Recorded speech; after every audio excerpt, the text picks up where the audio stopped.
Finally चाषी भाई मान एबे खुशी खबर आसी पीएम किसान टंका मिलवा को लेकिन बहुत दिन आपण मैंने शुणी आसुले पीएम किसान 21तम किस्ती टंका मिले फाइनाल अपडेट कहा पाखे नथिला ऑफिशियली अपडेट एजे आसी नथिला मात्र एबे फाइनाली अपडेट आसी कि आगो को 21तम किस्ती टंका केबे मिलिबो। चलतु ए बाबद पूरा डिटेल्स वीडियो आगो को जानिबा आ ता सहित भी जानि रखंतु आगो को बहुत जन पीएम किसान हिताधिकारी नाम कटिबा पई जाउची जो माने कि आगामी दिन में पीएम किसान टंका पाइबे नाही। ऑलरेडी ए नै खबर कागज रे खबर आसी सालानी आसंता काली ए उपरे मु आपन को अपडेट देई देबी। बस आज आपण माने जानि कि थांतु कि आगो को को माने 21तम किस्ती टंका पाइबे।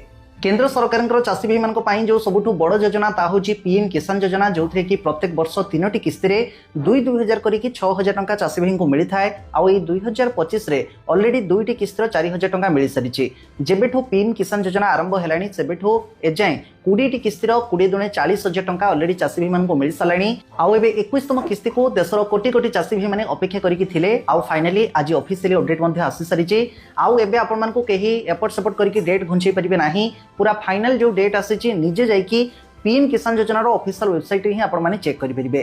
देखो एपटे आज आम ओडिशा रे नुआपड़ार जो उपनिर्वाचन थिला तार फलाफल आसी बीजेपी विन करिछि। सेपटे बिहार रे भी जो निर्वाचन चली तार भी फलाफल आप देखिथिबे बहु भोट आगरे रही कि बीजेपी से विन करिछि।